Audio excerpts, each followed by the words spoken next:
안녕하세요. 코스브 투나잇 진행을 맡은 조수빈입니다. 오늘 이번 달 벌써 마지막 월요일입니다. 그래도 기분 좋게 빨갛게 물든 채로 거래에 마쳤는데요. 지난 전 거래일에서 1% 넘게 코스피가 상승을 했기 때문에 지난주에 계속 퐁당퐁당 장세가 이어졌잖아요. 그래서 오늘은 하락을 하지 않을까 했는데 이틀째 연속 상승세 이어갔습니다.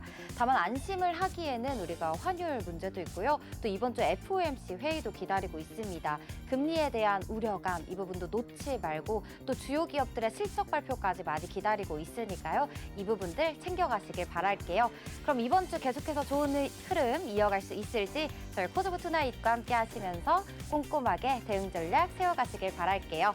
저희 방송에서는요, 바닥부터 강하게 오를 히든 종목 시간, 또 같이 보면 좋을 테마와 종목들의 차트까지 하나하나씩 살펴보도록 하겠습니다.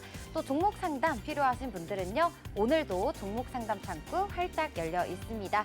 본 방송은 투자에 대한 조언일 뿐 주식 종목의 상승과 하락을 보장하지 않습니다. 투자의 책임은 개개인에게 있다는 점 꼭 명심해 주시길 바랍니다.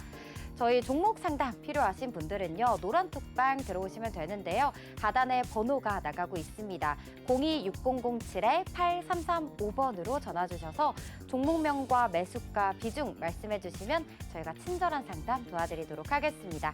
또 전화가 어려우신 분들은요, 하단에 QR코드도 나가고 있습니다. 휴대폰 기본 카메라로 QR코드 스캔하셔서 참여 코드 0721 네 자리 누르고 들어오시면 됩니다. 여기서도 동일하게 종목명과 매수가, 비중 남겨주시면 저희가 빠르고 친절한 상담 도와드리도록 할게요. 종목 상담은 선착순으로 진행되기 때문에요. 지금부터 빠르게 남겨주시길 바랍니다. 자, 그럼 월요일 코스브 투나잇 힘차게 시작해 볼 건데요. 오늘 함께 하실 전문가님 화면으로 먼저 만나볼게요.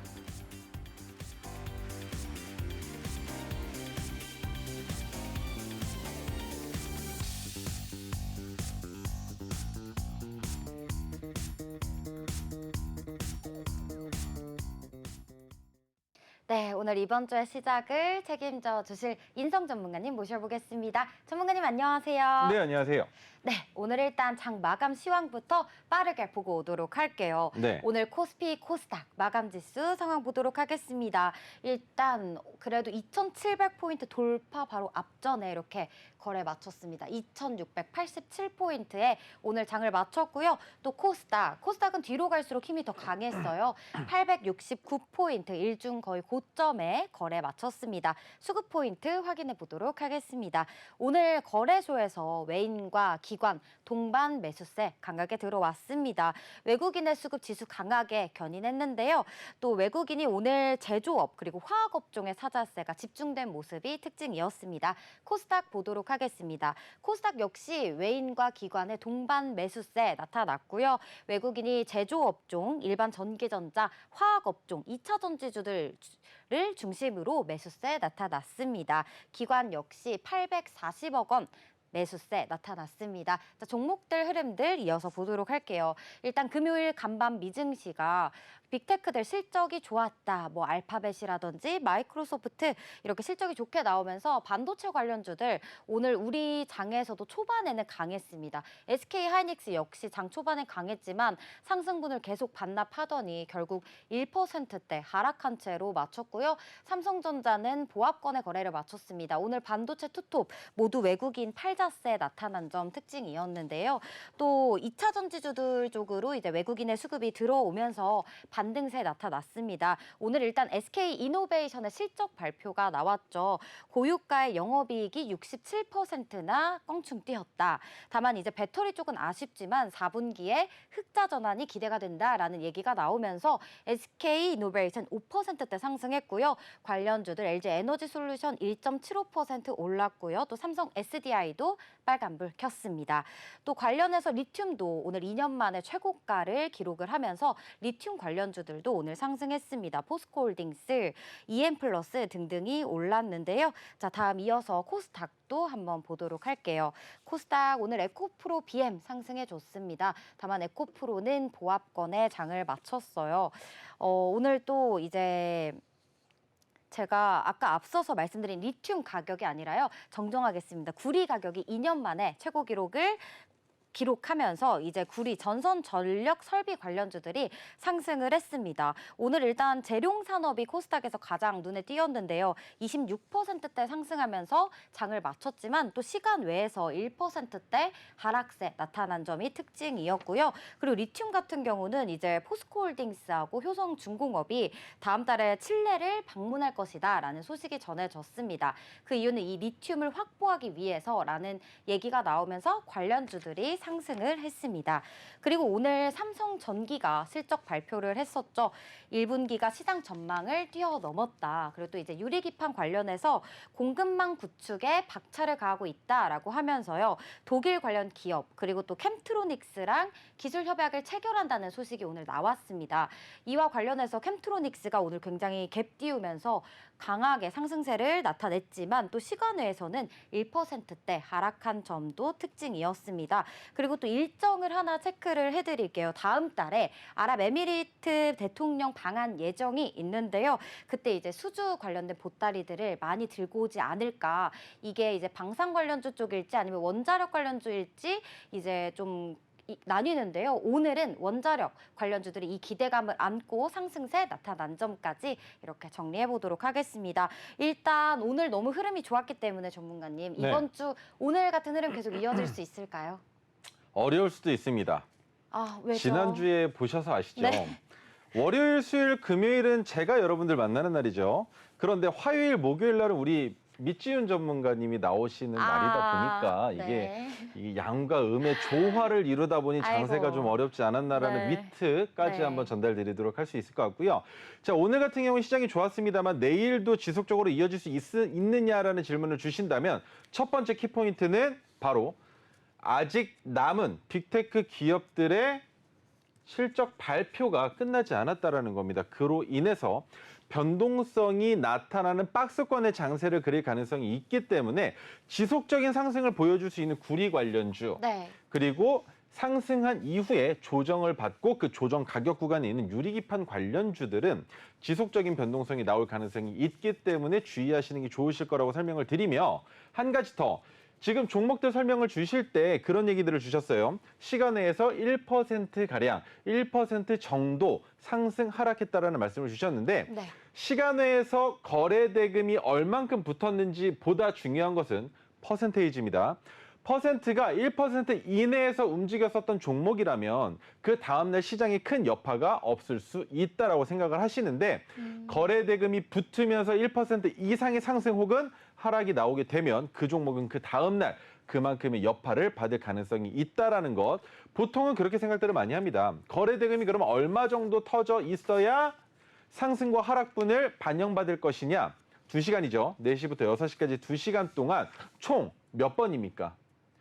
4시 10분부터 5시까지, 5시 10분부터 6시까지라고 보시겠지만 5시 체결분이 있기 때문에 총 11회에 걸쳐서 체결이 됩니다. 그 10일에 누적 거래 대금이 3억 이상 나와 있는 종목 중 1% 이상 혹은 1% 이하로 상승하거나 하락한 종목들이라면 그 다음날 시초가가 형성되는 모양새를 보여줄 수 있다는 것과 한 가지 더 오늘 장대 양봉이 나왔습니다. 그렇다면 내일은 갭 띄운 종목들 거의 대부분이 하락 추세로 시작할 가능성이 매우 높다라고 볼 수 있겠죠. 그런데 여기에서 수급이 달라붙지 못한다면 하락세 그대로 이어지면서 곤두박질 칠 수도 있는 겁니다. 그렇기 때문에 내일 시장에서는 첫 시초가가 형성되고 난 이후에 그 시초가에 만들어진 고점을 돌파하고 추세가 나오는 종목들을 지켜보시는 게 가장 좋은 투자 전략이 되실 수 있다는 점과 더불어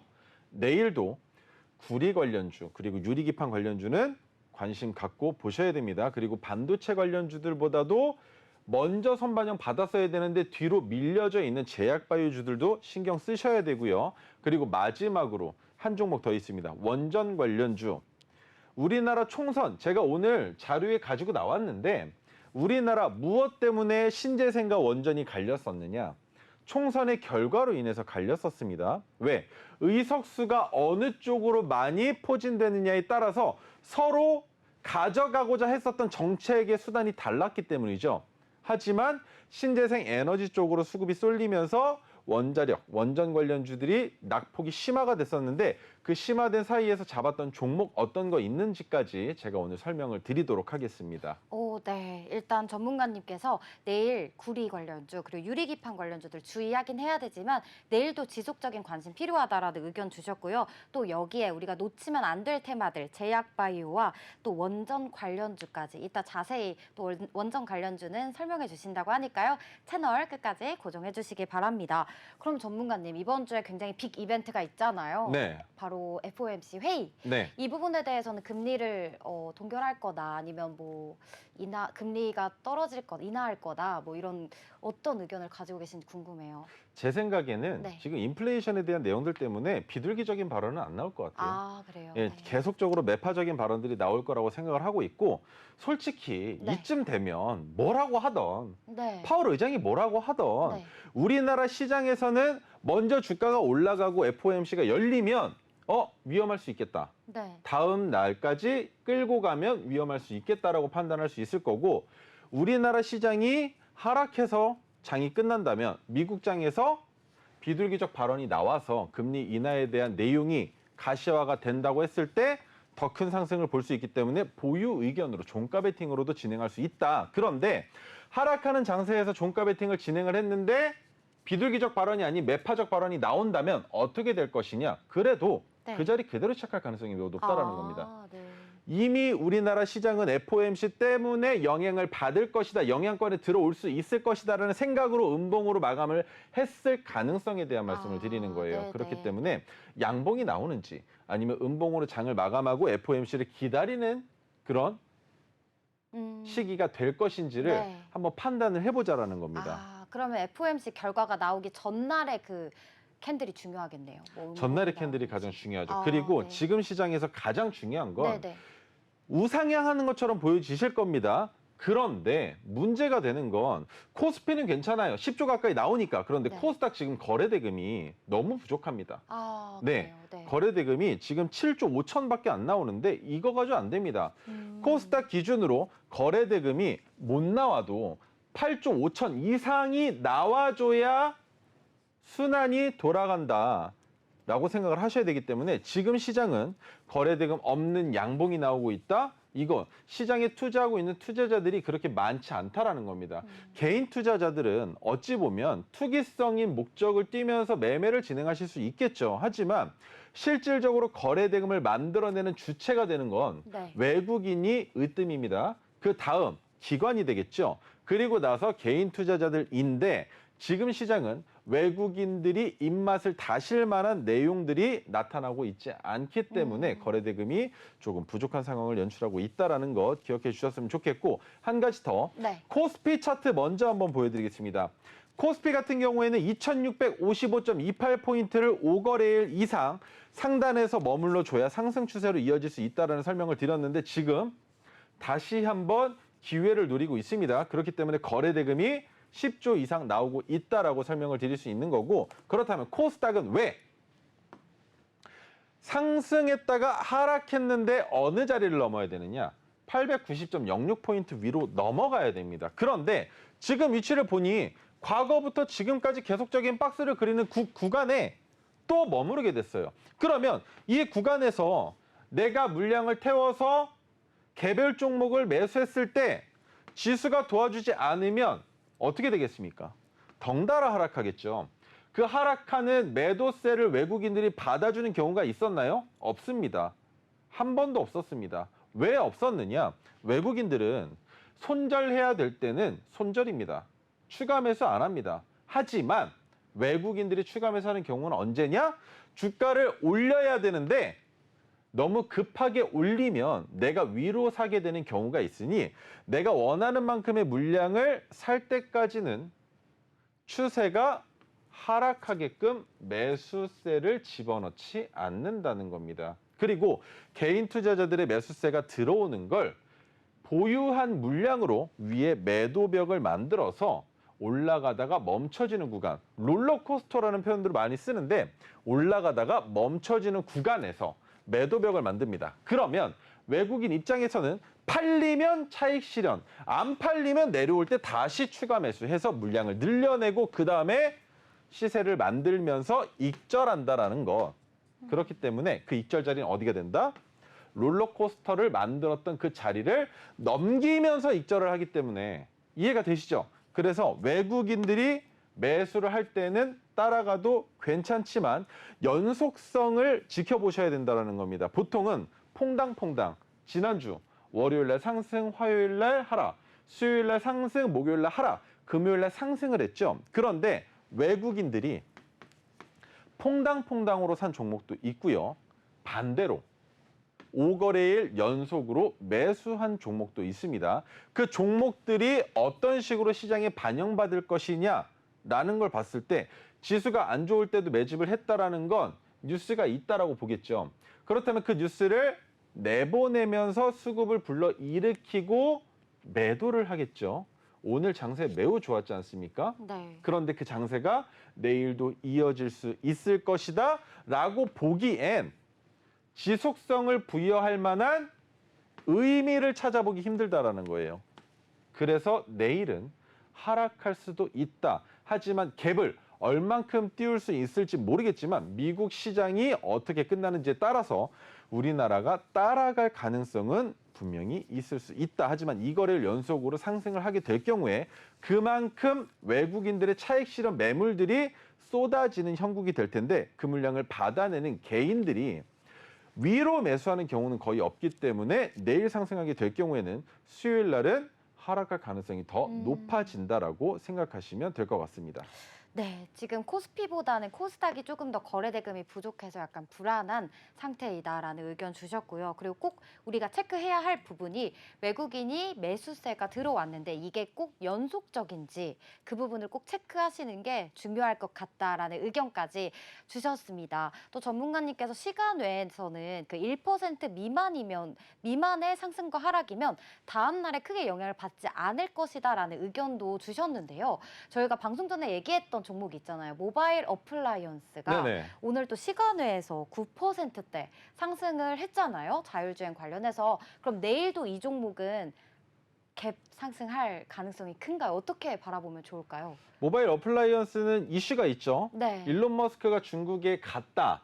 하지만 그로 인해서 어떤 내용들의 교류가 있었는지에 대한 뉴스가 조금은 나왔습니다. 자율주행 관련된 네. 내용이 나왔는데 그렇기 때문에 내일은 갭이 떠서 시작을 할 겁니다. 10% 이상 뜰 가능성이 매우 높아져 있는 네. 상황이죠. 그런데 얼만큼 갭을 뜰지는 알 수 없겠습니다만 시초가에 만들어졌었던 고점을 연이어 돌파하게 될 경우에는 그만큼 차익 실현 매물들을 받아내야 되기 때문에 리스크가 크다.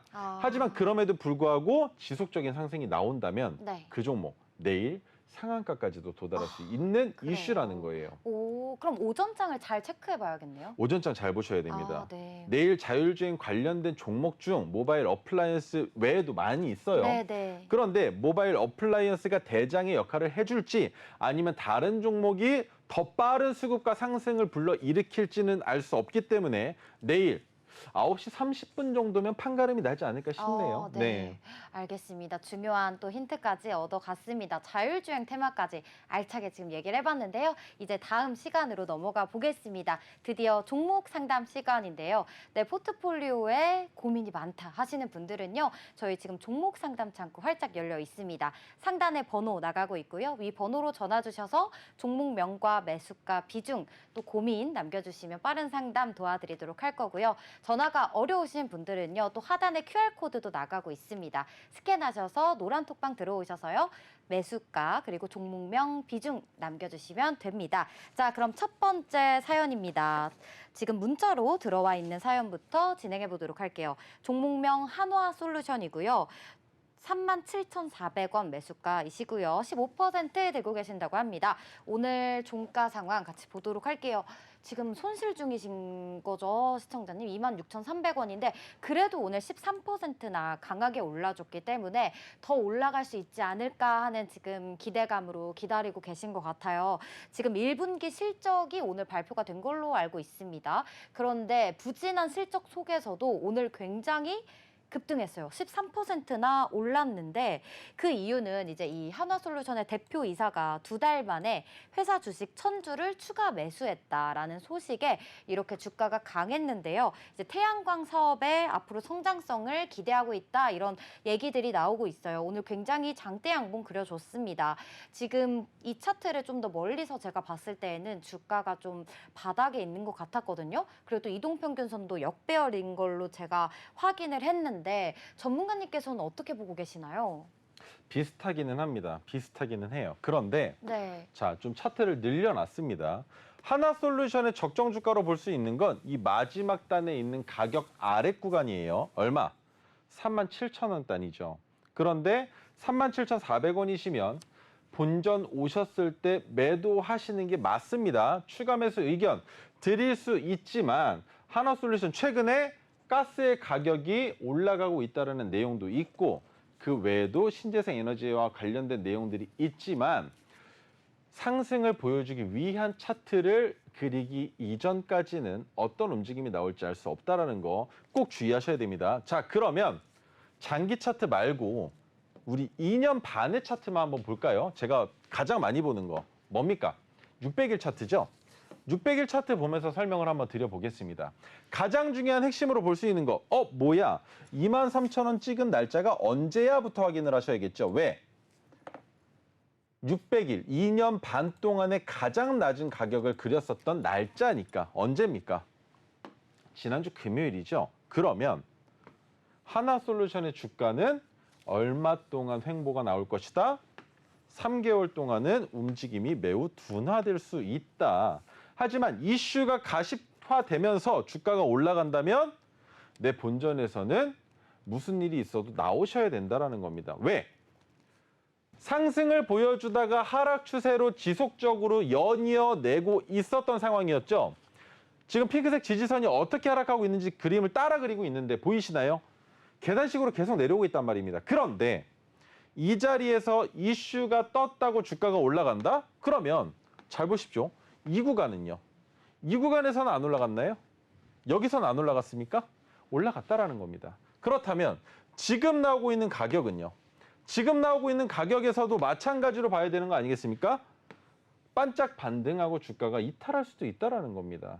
그런 상황이기 때문에 하나솔루션은 충분히 도달할 수 있는 가격이긴 하나 그 이상으로 바라보기에는 매우 위험할 수 있다. 그래서 본전 이탈 전략, 본전에서 약수익으로 나오시는 전략을 말씀드릴 수 있을 것 같고 그 다음부터가 가장 중요합니다. 첫 번째, 고점을 만들었었던 가격을 넘어서면 뭐가 됩니까?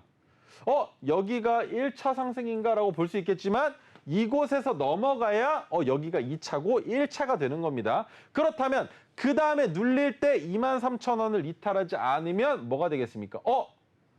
이번에는 1차보다 2차보다 더 큰 3차 파동이 나오겠구나. 그때 익절 자리를 어디로 잡는다? 지금 시청자분이 가지고 계신 평균 단가 이상으로 잡아보는 겁니다. 자, 그렇다면 해당 가격 구간의 고점 가격을 한번 찍어보겠습니다. 39,750원이 나오는데 39,750원보다 이번 상승에 더 큰 상승이 나와 주어야만 하고 그 다음을 노릴 때 진입 가격은 얼마?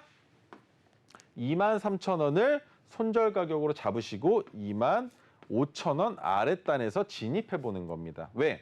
저점을 이탈하지 않고 주가가 반등이 나오면 어느 자리를 넘어간다?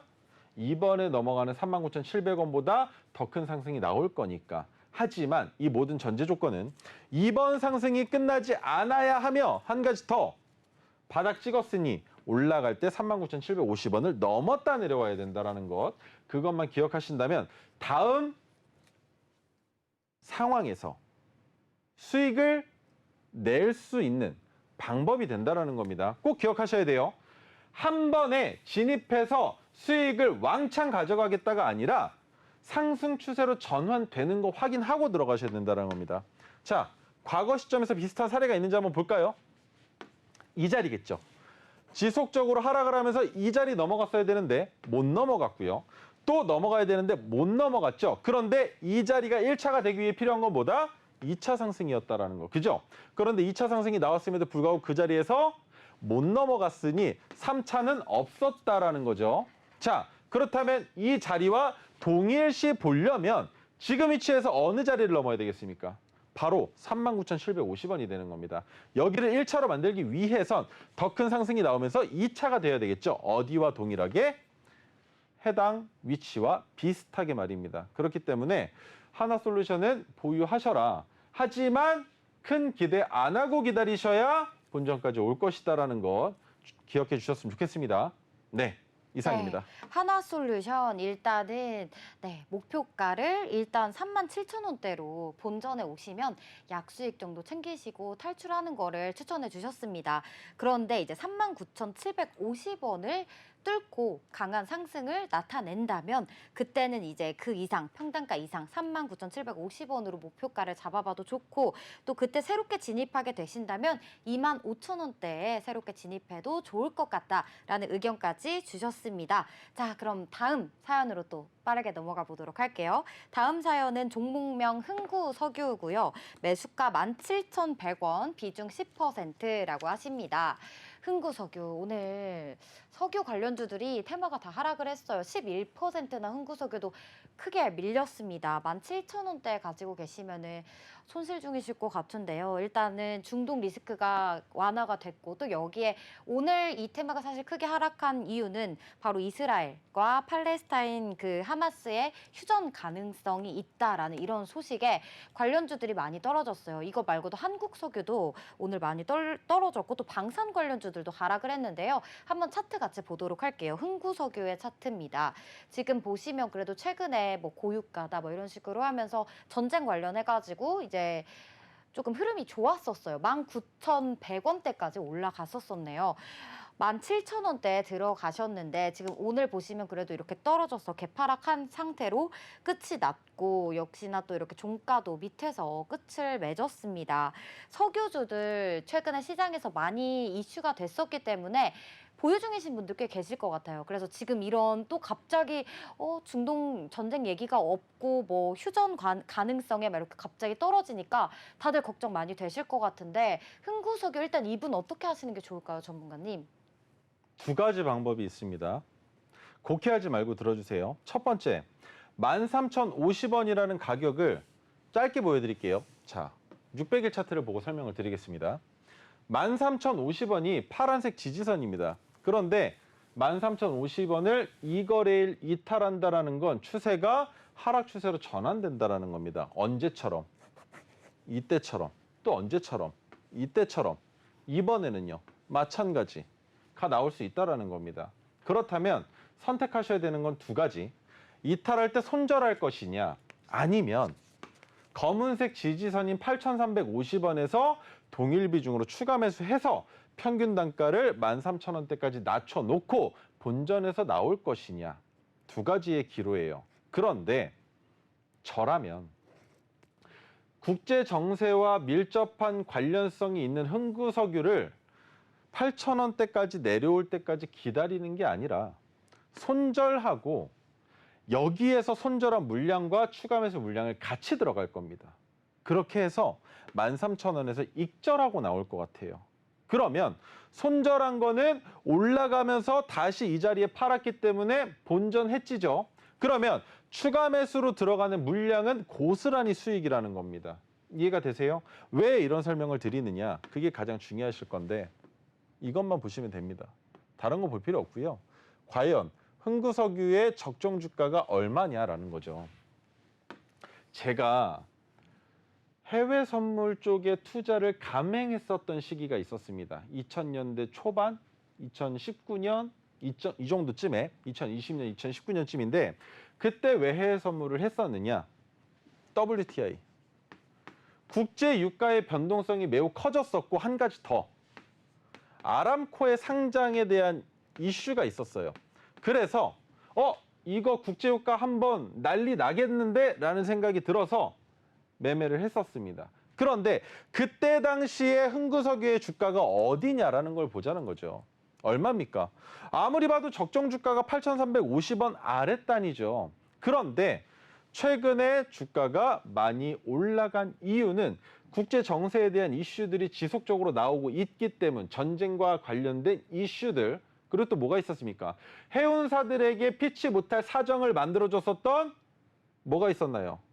해협 봉쇄가 있었죠. 그렇기 때문에 흥구석유는 주가가 올라갈 만큼 올라갔지만 변동성이 너무 극심했다라는 겁니다. 그런데 만약에 이번에 올라간 전고점까지의 변동성 이후에 주가가 빠져내려오기 시작한다면 어디까지 내려가느냐? 8,350원까지일까요? 더 내려갈 수도 있습니다. 더 내려갈 수도 있어요. 어디까지 열려있다고 볼 수 있겠습니까? 핑크색 지지선까지만 한번 찍어보겠습니다. 핑크색 지지선의 가격 얼마? 5,140원입니다. 5,140원의 가격을 찍고 보니 어떻습니까? 트럼프가 정치를 하던 그 시기에 만들어진 박스권이 정확하게 나오죠? 어디부터 어디까지입니까? 8,350원부터 5,140원까지의 박스권이 나오죠. 자, 그렇다면 왜 13,050원에 손절하셔야 되는지에 대한 이유, 이 정도면 설명 다 됐다라고 생각을 합니다. 왜?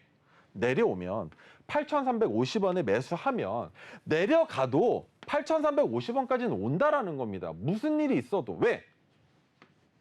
박스권의 가격 구간이니까요. 그런데 확인을 해보자라는 겁니다. 시간이 걸릴지언정 내가 8,350원에 매수했는데 5,140원까지 내려간다면 나는 본전 올 때 매도하고 5,140원에서 다시 진입하는 시나리오를 세울 수 있겠죠. 하지만 17,100원에서 손절하지 않고 8,350원에서 추가 매수를 해서 13,000원까지 평균 단가를 낮춰놓으시면 이미 비중은 20%죠. 5,140원까지 내려올 때 10% 더 담으시면 내 평균 단가 어디입니까? 그래봤자 11,000원대입니다. 그죠? 그러면 도달할 가능성이 있을 수 있죠. 꼬리가 달릴 테니까. 그런데 그 찰나의 순간 매도 못하면 어떻게 되겠습니까? 다시 내려갈 수 있다는 겁니다. 그렇기 때문에 흥구석유는 고점에서 진입하신 것 자체가 패인이었고 여기에서 지켜줘야 되는 지지선 이탈하는 게 얼만큼? 2거래일 이상 이탈을 보여준다면 흥구석유는 기술적 반등이 나오기 어려울 수도 있다는 것 기억해 주셨으면 좋겠습니다. 자, 그리고 전쟁이 휴전될 가능성이 있다라는 내용을 말씀을 해주셨잖아요. 네. 근데 제가 지난주에 뭐라고 말씀드렸습니까? 올해 이번 달 말까지 유대인의 행사 기간이기 때문에 전쟁이 심화될 가능성이 부족할 것이다라는 것과 그 전주에 어떤 얘기 드렸습니까? 러시아와 우크라이나는 전 세계적으로 봤을 때 막을 수 없는 폭군의 경지까지 이를 수 있는 전쟁이라고 설명을 드렸어요. 하지만 이란과 이스라엘은 미국의 얘기를 무시할 수는 없습니다. 그렇기 때문에 휴전은 이미 알 수 있는, 예견할 수 있는 정도의 수순이고 그렇다면 국제 유가가 다시 출렁일 수 있는 환경을 만들어주기 위해서 필요한 건 무엇이다? 없습니다, 지금. 아, 그래요? 네, 없습니다. 잘 보세요. 아랍에미레이트에서 우리나라로 왜 옵니까? 원전 관련주 오늘 왜 올라갔습니까? 네. 그 이유를 찾아보면 결국엔 전력난을 해소하기 위해서죠. 그런데 석유 떼어서 전력난을 해결합니까? 석유는 어떤 식으로 사용을 했습니까? 아랍에미레이트에서, 두바이에서 왜 어떤 식으로 이용을 했습니까? 수출. 그죠? 석유 시추해서 수출했잖아요. 그걸로 돈 벌었지 않습니까? 그걸로 건물을 짓고 모든 것을 행하지 않았습니까? 그렇다면 실질적으로 석유의 가격을 구성하는 건 WTI를 만들어내는 건 누구라고 본다? 아랍 쪽만으로 볼 수 있는 게 아니라는 겁니다. 왜? 미국도 마찬가지로 크지는 않지만 시추를 진행하고 있고 그리고 전 세계적으로 정세에 대한 내용이 들어가지만 국제 유가는 어느 정도 정해진 틀이 있다라는 겁니다. 감산에 대한 내용들이 나올 수도 있고요. 그런 내용들이 나올 때마다 출렁일 수는 있겠습니다만 지금은 파도 끝이 없습니다. 과거 시점에는 2030년, 40년이면 네. 석유에 이제 고갈된다라고 그랬어요. 그런데 지금 현재 시점에서 봤을 때는 2100년까지는 거뜬하다. 네. 그런데 2100년 되면 또 무슨 얘기가 나올 것 같습니까? 2150년까지는 거뜬할 것 같습니다. 라는 얘기가 나오면 지속적으로 파서 팔겠죠. 그렇다면 국제 유가는 올라가기 쉽지 않다. 그리고 한 가지 더, 석유를 많이 쓰는 내용들이 포함되어 있는 국가가 분명히 있을 겁니다만 자율주행과 전기차와도 뗄래야 떼놓을 수가 없는 상황이에요. 그렇다면 이 석유가 언제까지 고공행진을 할 수 있을 것이냐라는 걸 봤을 때 길어야 네. 앞으로 5년 정도. 아. 네, 그 이후부터는 감산을 크게 하지 않는 이상 석유의 가격을 잡기에는 쉽지 않을 것이다라고 보고 있기 때문에 흥구석유 5,000원 단까지 내려올 가능성 매우 높지만 8,350원에서 진입하셔서 상승할 때 익절해서 추가적인 수익을 만들어 내실 수 있는 방안을 모색해 보시는 게 어떨까라는 의견 드려보도록 하겠습니다. 네, 흥구석유 저도 정말 신기했던 게 전문가님하고 지난주에 계속 시황 얘기를 했을 때마다 전문가님께서 항상 중동 리스크는 진짜 이번 달은 조금 없을 것이다. 그거에 대한 우리 시장에 크게 영향을 주진 않을 것이다 라고 얘기를 해주셨는데 진짜 그게 조금 완화가 되고 있었잖아요. 지난주부터. 그래서 흥구석유 일단은 재료가 조금 부족하기 때문에 현재 13,050원에서 손절하시고요. 그다음에 8,350원이 된다면 이때 다시 진입하셔서 상승할 때 익절하셔서 이제 손실을 조금 메꾸는 방법이 가장 좋을 것 같다라고 의견 주셨습니다. 다음 사연으로 넘어가 보도록 하겠습니다. 종목명 RS 오토메이션이고요. 네, 매수가가 19,600원입니다. 일단 비중을 안 남겨주셨는데 19,000원대 들고 계시는데 오늘 21,000원, 4.98% 밀렸는데도 2만 원대 종가입니다. 아마 조금 계속 손실이셔서 힘드셨을 것 같아요. 한번 차트 같이 보도록 할게요. 이 종목 같은 경우는 로봇 관련주, 뭐 반도체 장비 이렇게 다 엮이는데 지금 보시죠. 오늘이 월요일이고요. 목요일 날 굉장히 긴 정말 예쁜 장대 양봉 그려줬습니다. 혹시 이때 혹시 진입을 하신 건지 좀 궁금한데요. 이날 왜 이렇게 장대 양봉이 나왔나 하고 제가 찾아봤더니 로봇 4축을 동시에 제어하는 정말 작은 초소형 드라이브를 출시했다라는 소식이 목요일 날 나왔더라고요. 그것과 관련해서 굉장히 길게 장대 양봉 그려주고 또 그 다음 날도 강했습니다. 역시. 그런데 오늘 이제 조금 밀렸는데 이제 다시 이 주가 16,000원대로 돌아가려고 하는 움직임인가요, 전문가님? 어떻게 하는 게 좋을까요? 정확한 결과값은 전고점을 넘어가 줘야 확인할 수 있는데 네. 24,500원입니다. 그리고 지금 추세는 파란색 저항선 윗단에서 놀고 있는데 못 넘어가면 뭐가 된다? 회강 반조예요. 네, 회강 반조로 보시면 됩니다. 그런데 넘어가면 외국인들이 매수한 이유가 있었구나. 심지어 매도를 한 날짜들이 어떻습니까? 상당히 많은 물량을 매도했죠. 그런데 매도를 했는데 다시 산다라는 게 뭐다? 개미들 꼬셔서 윗단에서 내용들을 더 정리해 보겠다는 게 되겠죠. 왜 그렇게 생각하느냐? 기관 때문입니다. 기관이 언제 팔았느냐를 보는 거예요. 4월 16일. 한번 찍어 보겠습니다. 4월 16일이 언제일까 하고 보니 자, 이날입니다. 개파락해서 음봉이 나온 날인데 그날 기관이 얼만큼 팔았냐?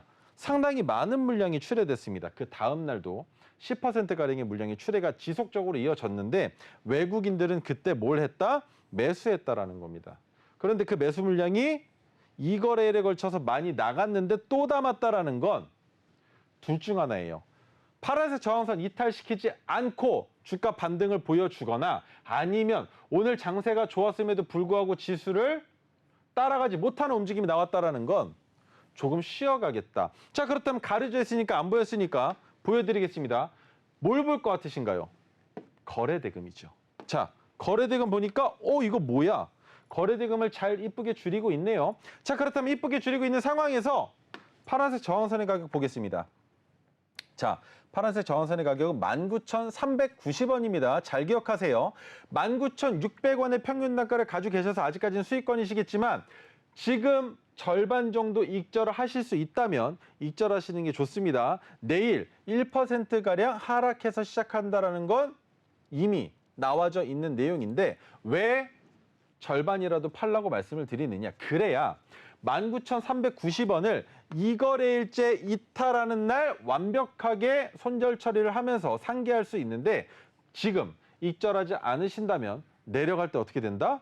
손실로 돌다리 확인하고 팔 수밖에 없을 것이다라는 겁니다. 그렇기 때문에 웬만하면 지금 절반 물량 덜어내시고 그다음에 주가가 내려오지 않는다면 더 큰 상승이 나올 수 있기 때문에 24,500원 넘어서 익절하시면 되겠지만 그게 아니라면 하락 추세로 이어질 가능성도 있다. 왜? 해당 종목은 RS 오토메이션은 박스권의 종목입니다. 자, 어디서부터 어떻게 박스가 나오느냐?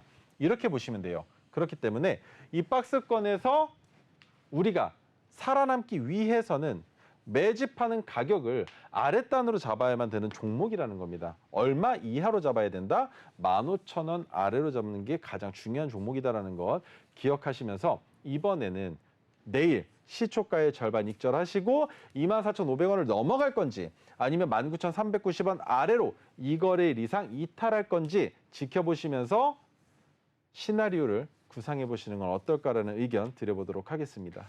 네, RS 오토메이션 일단은 절반 익절하시고요. 남은 물량은 24,500원을 넘어가게 된다면 또 익절하셔라라는 의견 주셨습니다. 자, 그럼 전문가님과 함께 이제 우리가 앞으로 어떤 테마와 그 테마 속에서 어떤 종목을 봐야 하는지 차트 보면서 하나하나씩 설명해 주신다고 합니다. 첫 번째 이슈는 어떤 건가요, 전문가님? 네, 첫 번째 이슈는 한전기술입니다. 제가 아까 설명을 드렸죠. 한전기술 한번 말씀드리겠다고, 원전 관련주 말씀드리겠다고 설명을 드렸는데 뭐 여러 가지 내용이 있습니다. 뭐 첫 번째 이슈, 두 번째 이슈, 세 번째 이슈 다 있는데 한전기술을 진입할 수 있었던 주된 원인은 이겁니다. 총선 결과에 따라 신재생 에너지 관련주들이 강세를 이루고 있었는데 그때 폭착된 낙폭 과대 종목이에요. 자, 왜 그렇게 판단을 했는지 보여드리겠습니다. 첫 번째, 중기 차트입니다. 이날이었어요. 총선이 끝나고 결과값이 나온 날이죠. 자, 그날 낙폭이 엄청나게 심화가 됐습니다. 10% 넘는 하락이 나왔는데 뭐가 떴다? 메가토레 신호가 떴다라는 겁니다. 그럼 뭐 합니까? 뒤도 보지 말고 매수할 수 있다. 심지어 이 종목은 매수 안 하면 잘못된 거죠. 왜? 낙폭이 심화된 이유는 정치적인 이슈 때문이죠.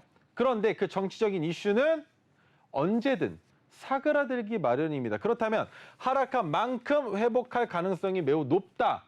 단기간에. 그래서 오늘 검은색 저항선의 가격에서 익절이 나갔습니다. 근데 다 익절이 나간 게 아니라 65,200원인데 절반만 팔았습니다. 왜? 메가토리 기법이잖아요. 메가토리 기법은 1차 익절 어딥니까? 5%. 2차 어딘가요? 검은색 저항선. 그죠? 3차는 어딘가요? 3차는 파란색 저항선이 매도 가격 아닌가요? 그죠? 그런데 왜 5% 익절 구간에서 안 팔고 65,200원이 되는 검은색까지 끌고 갔느냐? 파란색 저항선보다 검은색 저항선이 더 위에 있습니다. 그렇다는 말은 추세가 전환되면 어디까지 올라갈 수 있다? 상단에 있는 구간까지 올라갈 수 있다. 그런데 그 구간 보니까 300일 이동평균선이 역배열 추세죠. 그런데 이 추세를 넘어가면 뭐가 되겠습니까? 낙폭이 과대되긴 했습니다만 낙폭이 과대되면서 생긴 만큼 변동성도 커졌을 테니 전고점을 돌파할 가능성까지 보여진다라는 것. 그래서 오늘 65,200원이 1차 익절 가격이었다는 거 기억해 주시면 좋겠고요. 보유 중이신 분들이라면 저와 함께 따라 하시면 되는데 가장 중요한 건 파란색 저항선도 넘었고 검은색 저항선이 되는 76,200원도 넘어서 끝이 났습니다. 그렇다면 이 종목은 언제가 최종 익절 가격이 될까요? 파란색 저항선을 이 거래일 이탈하는 때가 최종 익절 자리가 될 겁니다. 하지만 거기까지 내려오지 않는다면 지속적으로 보유하면서 수익을 낼 것이다라는 것 기억해 주셨으면 좋겠습니다. 자, 그래서 장기 추세로 봤을 때 어떻습니까, 위치가? 58,500원이 매수가예요. 58,500원이 매수가인데 너무 괜찮지 않습니까? 왜? 상단에 있는 박스권까지 도달할 가능성이 매우 높죠? 제가 선을 좀 이쁘게 못 그리긴 했지만 여기까지 도달할 가능성이 충분히 있는 종목 아니겠습니까? 기간만 주어진다면. 그렇다면 아래 구간까지 내려왔다? 이거 너무 좋지. 매수해서 팔면 됩니다. 그런데 수익 구간을 얼마나 추산하느냐? 30% 정도 잡을 수 있다는 겁니다. 한전기술인데 말이죠. 한전기술입니다. 그런데도 30%의 수익을 만들어낼 수 있다는 건 리스크가 매우 적은 상황에서 투자해 볼 수 있는 종목이 된다는 것 다시 한번 설명드립니다. 자, 두 번째 한화 시스템입니다. 한화 시스템 뭐와 관련된 종목입니까? 방산도 있고요. 우주항공도 있습니다. 거기에 양자 암호통신과 관련된 내용이 있는데 이 내용은 제가 아래쪽엔 안 썼습니다. KT와 MOU를 체결한 내용이 있기 때문에 양자 암호통신까지 들어가지만 가장 큰 이슈 몇 가지만 설명을 드릴게요. 하나그룹 계열의 방위산업 시스템 업체인데 주요 고객이 누구다? 한국 정부다. 정부에 있는 방위사업청, 국방과학연구소, 그리고 각 군들까지 들어가 있는 계약이 내용이 있단 말이죠. 그렇다면 충분히 매출액은 안정적으로 가져갈 수 있는 기업이다라는 거 확인이 된 겁니다. 자, 두 번째로 봐야 되는 건 무엇이다? 전자식 위성통신 안테나 사업 참여에 목적을 두고 새롭게 만들어내고 있는 게 있습니다. 그런데 영국 현지 법인 HSE 설립해서 2000년 6월에 특허를 취득을 했고요. 한 가지 더, 2000년 9월에 한국항공우주연구원과 아리랑 위성 7A호 적외선 IL용 영상장치 개발에 착수했다라는 내용이 있습니다. 그런데 최근에 뭐가 있었습니까? 쏘아 올렸죠. 그래서 우주항공주의 주가가 올라가지 않았습니까? 그런데 그것만 보면 안 된다는 겁니다. 빅텍과 스페코는 전쟁과 관련된 이슈가 있을 때면 언제나 찾아오는 남자들의 매매 방식이지만 하나 시스템 또 뭐 있습니까? 방산 관련주들, 그 외의 종목들 많이 있지 않습니까? 그 종목들은 실질적인 매출을 만들며 뭘 하는 기업이다? 수출하는 기업이다라는 거 꼭 기억해 주셔야 되기 때문에 자, 하나 시스템 여기에서부터는 짧게 가겠습니다. 상승이 나오고 있습니다. 매수와 동시에 상승이 나오고 있는데 어느 자리? 지난주 금요일 날의 종가에 파란색 정선이 올라왔는데 그 자리를 넘겨서 종가를 끝냈죠. 자, 그렇다면 이 종목 지금 12.37%의 상승 구간인데 더 갈 수 있다 없다. 전고점 넘었다. 그죠? 어디까지 갈지 모른다라는 겁니다. 고삐 풀렸다라는 얘기죠. 자, 왜 풀렸느냐? 거래대금 어떻습니까? 줄어들었습니다. 장이 좋았어도 방산주와 관련된 내용이 오늘 이슈화가 된 건 없었습니다. 그렇기 때문에 하나 시스템 더 갈 가능성이 있다. 보유 중이신 분들 더 지켜보셔라. 하지만 똑같이 마찬가지 지난주 금요일 날의 종가를 이 거래일째 이탈되는 종가에는 익절하셔야 된다는 거 기억해 주시면 좋겠습니다. 자, 그러면 오늘 가지고 나온 종목이 무엇인지 지금부터 바로 설명드리도록 할 텐데요. 6글자입니다. 6글자고 전력 설비 들어가 있습니다. 전력 설비. 더 이상 말씀 안 드려도 되겠죠. 하지만 스마트 그리드 그리고 화장품까지 연결되어 있다. 뭘로 연결되어 있는지 한번 볼까요? 자회사인 TCT라는 회사가 있는데 초고압 변압기 그리고 발전기역 동, 구리 소재를 독과점하고 있답니다. 독과점이래요. 그런데 변압기는 작년 6월부터 미국의 변압기 교체 주기가 도래하면서 매출이 나오기 시작을 했고 그 매출액에 대한 실적이 지금 나오기 시작을 했다라는 거. 그리고 동, 구리의 가격이 올라가면서 가장 큰 수혜를 받을 수 있는 기업을 자회사로 두고 있는 회사다라는 겁니다. 자, 그리고 한 가지 더. 종속회사인 한생화장품과 라미화장품은 화장품 관련주 이슈가 최근에 한 번 부각되긴 했습니다만 장기적으로 이어지지 못했죠. 자, 한방 원료를 이용한다. 그리고 그 외에도 500여 개 이상의 품목의 화장품을 생산 판매하는 기업이다라는 이슈까지 있기 때문에 두 가지만 봤을 때에도 이 종목은 매수하기 너무 좋다. 그렇다면 차트 짧게 보겠습니다. 지금 위치 어떻습니까? 5,130원이 토르 자리였는데 포착되진 않았어요. 장기적으로 봤을 때는 어떤가요?